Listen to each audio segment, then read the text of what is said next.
नमस्कार। लक्ष्मणधारा education platform में आप सभी का स्वागत है।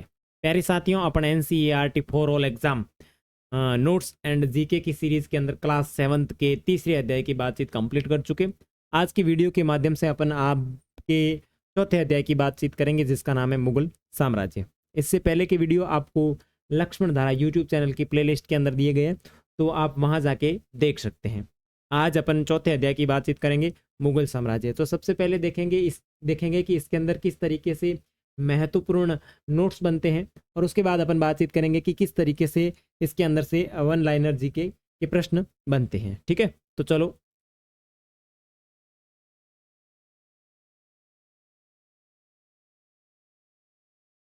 हम्म ओके, मैं इसको थोड़ा और जूम कर लेता हूँ ताकि आपको आसानी से अच्छे से दिखे। ओके, अब बढ़िया अच्छी तरीके से दिखे, कोई दिक्कत की बात नहीं है। ठीक है, ओके। तो आपके अध्याय का नाम है मुगल साम्राज्य। पहले तीसरे अध्याय के अंदर अपन ने दिल्ली सल्तनत के बारे में पढ़ा था, और आज अपन मुगल साम्राज्य के बारे में बातचीत करेंगे। तो एक एक चीज़ को लेके देखते हैं कौन सी चीज़ किस तरीके से है, तो बढ़िया आसानी से बिना टेंशन के लेते हुए देखेंगे। 16वीं सदी में, यानी उत्तरार्ध यानी बीच में, इन्होंने दिल्ली और आगरा से अपने राज्य का विस्तार शुरू किया, और 17वीं शताब्दी में लगभग संपूर्ण महाद्वीप पर अधिकार हो गया। तो ध्यान रखना, जिस तरीके से दिल्ली एक महत्वपूर्ण शहर के रूप में 12वीं शताब्दी में बना, उसी प्रकार से अगर मुगलों की बात करें, मुगलों के संदर्भ में दिल्ली की जो शुरुआत होती है वो होती है 16वीं सदी में। 16वीं सदी के उत्तरार्ध, 16वीं सदी के उत्तरार्ध का मतलब होता है 16वीं सदी के बीच के बाद में, यानी लगभग 17वीं सदी लगने वाली थी उस टाइम का। और जैसे जैसे 17वीं सदी लगी, तब तक मुगलों ने संपूर्ण भारतीय उपमहाद्वीप पर अपना अधिकार स्थापित कर लिया था। आगे देखो, मुगल कौन थे। अब इन्होंने अधिकार तो कर लिया, लेकिन आखिर ये मुगल थे कौन, मुगलों के बारे में जानकारी रखना जरूरी है। तो चलो, मुगल दो महान शासक वंशों के वंशज थे। माता की ओर से वे चीन और मध्य एशिया के मंगोल शासक चंगेज खान, जिसकी मृत्यु 1227 में हुई, के उत्तराधिकारी थे। माता की ओर से तो वो चंगेज खान, जिसकी मृत्यु 1227 में हुई, उसके उत्तराधिकारी थे। और पिता की ओर से ईरान एवं वर्तमान तुर्की शासक तैमूर, जिसकी मृत्यु 1404 में हुई, के वंशज थे। परंतु मुगल अपने आप को मुगल या मंगोल कहलवाना बिल्कुल पसंद नहीं करते थे। ऐसा इसलिए क्योंकि चंगेज खान से जुड़ी स्मृतियां सैकड़ों व्यक्तियों के नरसंहार से संबंधित थी। अब जो चंगेज खान था वो थोड़ा क्रूर टाइप का था, जो क्या है कि युद्ध लड़ने जाता था तो युद्ध में बहुत सारे लोग मारे जाते थे, उससे संबंधित था। यह स्मृतियां मुगलों के प्रतियोगी उज्बेगों से भी संबंधित थी। दूसरी तरफ मुगल तैमूर के वंशज होने पर गर्व का अनुभव करते थे, ज्यादा इसलिए क्योंकि इस महान पूर्वज ने 1398 में दिल्ली पर कब्जा कर रखा था। कितनी बार किया था? 2 बार कब्जा किया था। तो देखो, इसके संदर्भ में अपन ने चीज देखी है कि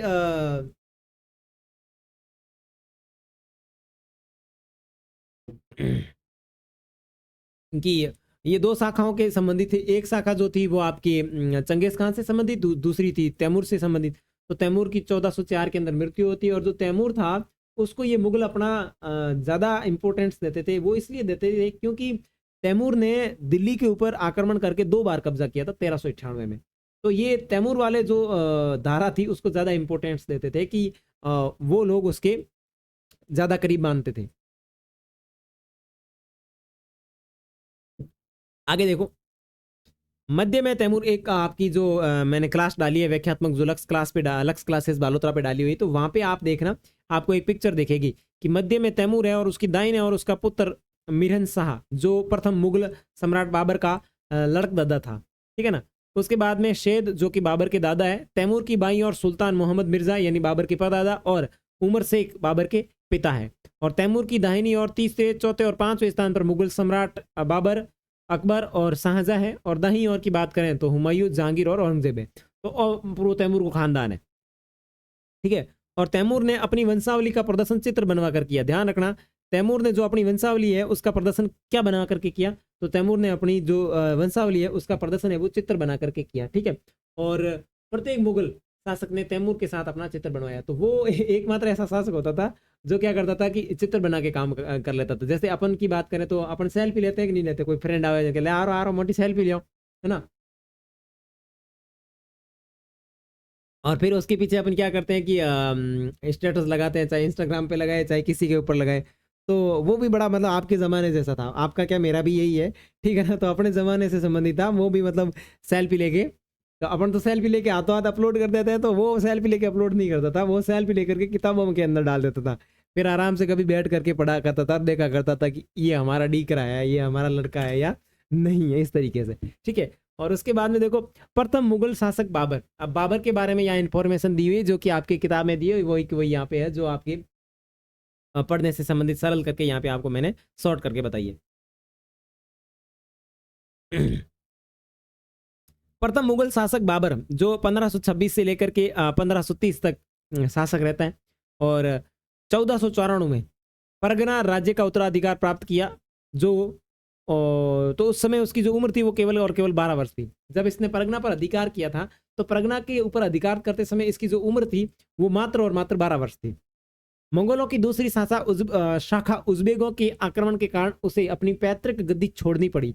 अब जैसे ये शासक बना तो मंगोलों की दूसरी शाखा थी उज्बेक, उसके आक्रमण के कारण इसको अपनी पैतृक गद्दी छोड़नी पड़ी और अनेक वर्षों तक भटकने के बाद 1504 में काबुल पर कब्जा किया।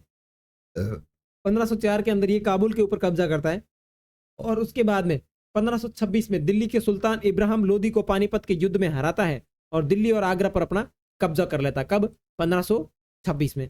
तो ये बन तो गया था वैसे 12 वर्ष की उम्र में, इसको अपना उत्तराधिकार की गद्दी प्राप्त हो गई थी, लेकिन जैसे उत्तराधिकार की गद्दी प्राप्त हुई और मात्र इसकी 12 वर्ष होने के कारण इसकी जो मंगोलों की दूसरी शाखा थी उज्बेक, उसने फायदा उठाया और फायदा उठा करके इसको यहाँ से भगा दिया। तो ये बेचारा कई सालों तक भटकता रहा, ठीक है। तो कई सालों तक भटकता रहा और भटकने के बाद इसने कहाँ 1504 में जाके इसने क्या किया, काबुल के ऊपर कब्जा किया। काबुल के ऊपर कब्जा करने के बाद में इसने 1526 के अंदर पानीपत का युद्ध लड़ा, जिसके अंदर इब्राहिम लोदी को हरा करके दिल्ली और आगरा पर अपना कब्जा स्थापित कर लेता है। 16वीं शताब्दी के युद्धों में तोप और गोलाबारी का पहली बार इस्तेमाल हुआ। ध्यान रखना 16वीं शताब्दी के अंदर तोपें और युद्ध जो थे उसके अंदर तोप और गोलाबारी का पहली बार इस्तेमाल हुआ। बाबर ने इनका उपयोग पानीपत की पहली लड़ाई के अंदर प्रयोग किया था और ये लड़ाई बिल्कुल प्रभावी ढंग से हुई थी। तो ध्यान रखना तोप के पहले प्रमाण के अवशेष जो है या प्रमाण के साक्ष्य जो है वो अपने को बाबर के द्वारा मिलते हैं और पानीपत के प्रथम युद्ध के अंदर मिलते हैं। तो ये चीजें आप ध्यान रख सकते हैं, ठीक है।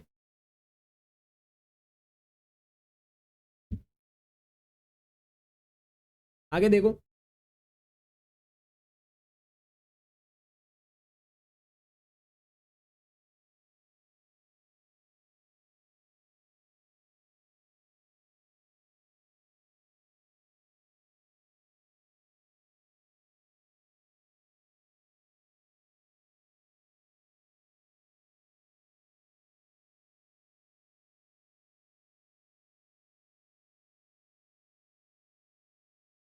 हाँ नेक्स्ट।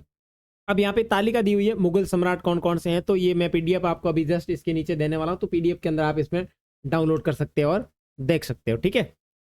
आगे ध्यान दो, बाबर 1526 से 1530 तक बाबर जो था वो शासक कब बना था? 1526 लेके 1530 तक शासक बना हुआ था, ठीक है। यहां देखिए 1526 में 1526 से लेके 1530 तक, 1526 में पानीपत के मैदान में इब्राहिम लोदी और उसके अफगान समर्थकों को हराया। किसने हराया? 1526 के अंदर किसने हराया? बाबर ने हराया। किसने हराया? बाबर ने हराया। किसको हराया?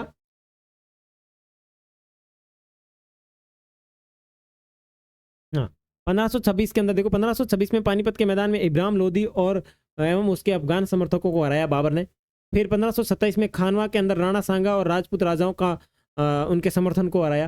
फिर 1528 में चंदेरी में राजपूतों को हराया। तो ये इसके तीन प्रमुख युद्ध थे, 1526, 1527 और 1528, और अपनी मृत्यु से पहले दिल्ली और आगरा में मुगल नियंत्रण स्थापित किए।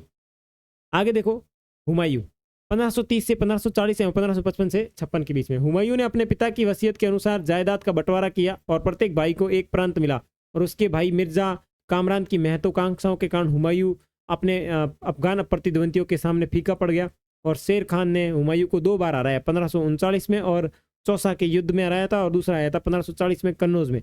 इन पराजयों ने उसे ईरान की ओर भागने के लिए बाध्य कर दिया। तो किसके आक्रमण के कारण? शेर खान के आक्रमण के कारण ये हुमायूं जो है वो आपका ईरान की तरफ भागना शुरू कर देता है। ईरान में हुमायूं की जो मदद है वो सफाविद शाह के द्वारा मिलती है, और उसने 1555 में दिल्ली पर पुनः कब्जा किया, परंतु उससे अगले वर्ष इस इमारत में एक दुर्घटना घटी और उसकी मृत्यु हो गई, यानी बानी सिटी की जो मौत पड़ गई हुई शायद। ओके, उसके बाद में आता है अकबर, 1556 से लेकर 1606 तक। 13 वर्ष की उम्र में अकबर सम्राट बना। उसके शासनकाल में 3 अवधियों में विभाजित किया जा सकता है। एक 1556 से लेकर 1570 के मध्य अकबर अपने संरक्षक बहरम खान और अपने घरेलू कर्मचारियों से स्वतंत्र हो गया। उसने सूरी और अन्य अफगानों निकटवर्ती राज्यों मालवा और गोंडवाना तथा अपने सौतेले भाई मिर्जा हाकिम और उज़्बेकों के विद्रोह को दबाने के लिए सैन्य अभियान चलाए। 1568 में सिसोदिया की राजधानी चित्तौड़ और 1569 में रणथंभौर पर कब्जा किया। और उसके बाद में सेकंड नंबर वाला देखें तो 1570 से लेकर 1585 के मध्य, यानी 1570 और 1585 के मध्य उसने गुजरात के विरुद्ध सैनिक अभियान किए, और इन अभियानों के पश्चात उसने पूर्व में बिहार, बंगाल और उड़ीसा में भी अभियान चलाए। तो बिहार, उड़ीसा और बंगाल में भी इसने अभियान चलाए, जिन्हें 1579 और 80 में मिर्जा हाकिम के पक्ष में हुए विद्रोह ने जटिल कर दिया। फिर तीसरा नंबर 1585 से लेकर 1605 के मध्य अकबर के साम्राज्य का विस्तार हुआ। उत्तर पश्चिम में अभियान चलाए गए। सफाविदों को हराकर कंधार पर कब्जा कर दिया गया और कश्मीर को भी जोड़ दिया गया। मिर्जा हाकिम की मृत्यु के पश्चात काबुल को भी उसने अपने नियंत्रण में ले लिया। दक्कन में अभियानों की शुरुआत हुई और बरार खानदेश और अहमदनगर के कुछ हिस्सों को भी उसने अपने राज्यों में मिला लिया। अपने शासन के अंतिम वर्षों में अकबर की सत्ता राजकुमार सलीम के विद्रोह के कारण लड़खड़ाई। यही सलीम आगे चलकर सम्राट जहांगीर कहलाया। ठीक है, आगे देखो। जहांगीर ने अकबर के सैन्य अभियानों, ये जो चीज़ है वो पीडीएफ के अंदर आपको मिल जाएगी, तो आप आराम से रट्टाफिकेशन कर सकते हैं इसका। ठीक है ना, वाकई इसमें कोई इतना समझाने वाली चीज़ है नहीं। जहांगीर ने अकबर के सैन्य अभियानों को आगे बढ़ाया। मेवाड़ के सिसोदिया शासक अमर सिंह ने मुगलों की सेवा स्वीकार की। इसके बाद सिक्कों, ओहमों और अहमदनगर के खिलाफ अभियान चलाए गए, जो पूर्णतः सफल नहीं हुए। जहांगीर के शासन के अंतिम वर्णों में राजकुमार खुर्रम, जो बाद में सम्राट शाहजहां कहलाया, ने विद्रोह किया। जहांगीर की पत्नी नूरजहां ने शाहजहां को हाशिए पर धकेलने के प्रयास किए, लेकिन वो असफल रही। तो जहांगीर की जो वाइफ थी नूरजहां, उसने शाहजहां को बहुत प्रयास किए, लेकिन नहीं रही, ऐसा कुछ भी सफल हो नहीं पाई। आगे देखो, शाहजहां 1627 से लेकर 1658 तक दक्कन में शाहजहां के अभियान जारी रहे। अफगान अभिजात खान जहान लोदी ने विद्रोह किया, वह पराजित हुआ। अहमदनगर के विरुद्ध अभियान हुआ, जिसमें बुदेलों की हार हुई और ओरछा पर कब्जा कर लिया गया।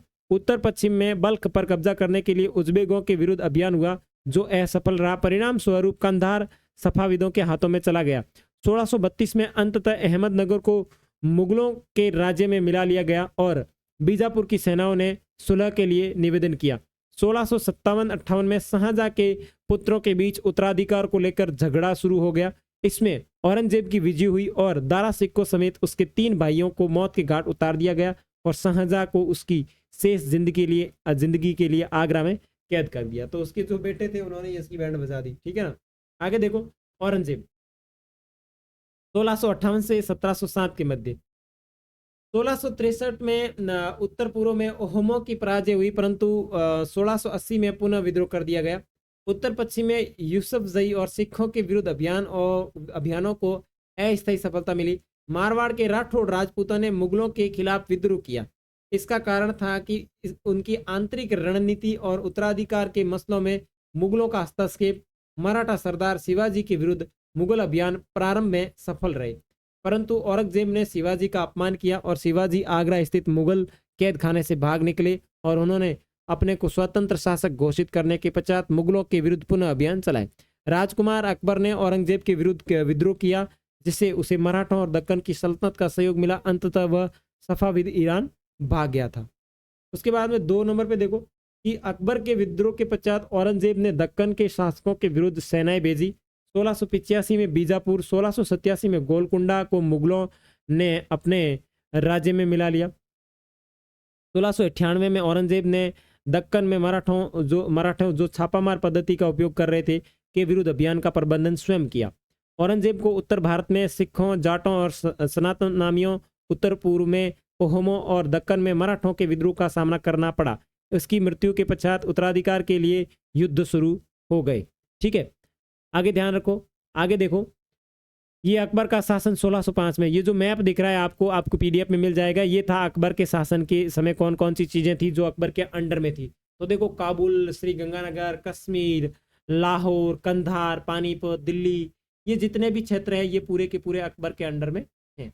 आगे इधर देखो, मुगलों के उत्तराधिकार की परंपरा। मुगलों के अंदर उत्तराधिकार की परंपरा क्या थी? दो परंपरा थी, एक तो थी ज्येष्ठ अधिकार और दूसरी थी सहदायाद। ज्येष्ठ अधिकार के अंदर देखो, मुगल ज्येष्ठ अधिकार के नियमों में विश्वास नहीं करते थे, जिसमें ज्येष्ठ पुत्र अपने पिता राज्य का उत्तराधिकारी होता था। तो इसमें यह था कि जो बड़ा बेटा है वो अपने पिता की जो वसीयत है उसका उत्तराधिकारी होता था, लेकिन मुगल इस बात के अंदर विश्वास नहीं करते थे। ठीक है, इसके विपरीत उत्तराधिकार में वे सहदायत की मुगल और तैमूर वंशों की परंपरा की प्रथा को अपनाते थे, जिसमें उत्तराधिकार का विभाजन समस्त पुत्रों में कर दिया जाता था। यानी अलग अलग पुत्रों में इसका विभाजन कर दिया जाता था, विभाजन बांट दिया जाता था। जितने भी पुत्र होते थे उन सब में बराबर बराबर हिस्से बांट दिए जाते थे, यानी लड़ाई झगड़ा कुछ नहीं। ठीक है, सिसोदिया राजपूत लंबे समय तक मुगलों की सत्ता को स्वीकार करने से इनकार कर रहे थे, परंतु जब वे हारे तो मुगलों ने उनके साथ सम्माननीय व्यवहार किया और उन्हें बाकी की जागीरें वापस दे दी और वतन जागीर रूप में वापस कर दी। तो ये ध्यान रखना, सिसोदिया वंश है वो लंबे समय तक संघर्ष करता है और हार जाने के बाद में मुगलों ने उनकी जो जागीरें हैं वो वापस कर दी। आगे देखो, राजपूतों के साथ मुगलों की शादियां। तो ध्यान रखना, राजपूतों ने मुगलों के साथ में कई शादियां बनाई, जिसके दो प्रमाण मिलते हैं कि जहांगीर की माँ जो थी वो कछवा राजकुमारी थी, वह अंबर यानी वर्तमान में जयपुर के राजपूत शासक की पुत्री थी। और उसके बाद में शाहजहां की माँ एक राठौड़ राजकुमारी थी, वह मारवाड़ जोधपुर के शासक की एक पुत्री हुआ करती। आगे देखो, मुगलों का प्रशासन। तो सबसे पहले इधर मुगलों का प्रशासन देख लो। तो मुगलों के प्रशासन के अंदर आप देखो कि शुरू में ज्यादातर सरदार तुर्की और तुरानी थे, यानी तुर्की के स्थान के आने वाले जो सरदार थे वो यहाँ पे ज्यादातर काम कर रहे थे। उसके बाद में मुगलों की सेवा में आने वाले नौकरशाही को मनसबदार कहा जाता था। मनसबदार शब्द का प्रयोग ऐसे व्यक्ति के लिए होता था जिन्हें कोई मनसब यानी कोई सरकारी हैसियत अथवा पद मिलता था। मनसबदार का मतलब होता है उसे किसी न किसी प्रकार से कोई ना कोई पद दिया जाता था। यह मुगलों द्वारा चलाई गई श्रेणी व्यवस्था, जिसके जरिए पद, वेतन, सैन्य उत्तरदायित्व निर्धारित किए जाते थे। पद और वेतन का निर्धारण जात की संख्या पर निर्भर था। जात की संख्या जितनी अधिक होती थी, दरबार में अभिजात की प्रतिष्ठा उतनी ही बढ़ जाती थी, उसका वेतन भी उतना ही बढ़ जाता था और अधिक हो जाता था। जो सैन्य उत्तरदायित्व मनसबदारों को सौंपे जाते थे, उन्हीं के अनुसार उन्हें घुड़सवार रखने पड़ते थे। उनको जो डिपार्टमेंट दिया जाता था या जो उनको कार्य दिया जाता था, उन्हीं के अनुसार वो अपने घोड़े रखते थे। वे अपने सैनिकों के घोड़ों को दगवाते थे। दगवाते का मतलब उसके ऊपर ठप्पा लगवाना, यानी जैसे मैं लक्ष्मण हूँ तो मेरे को जो डिपार्टमेंट मिला है और मैं अपने नाम से एल लिखूंगा तो उसके ऊपर एल ऐसे ठप्पा रखवा देते थे, लिखवाते थे यानी। और सैनिकों का पंजीकरण होता था, यानी उनका रजिस्टर होता था।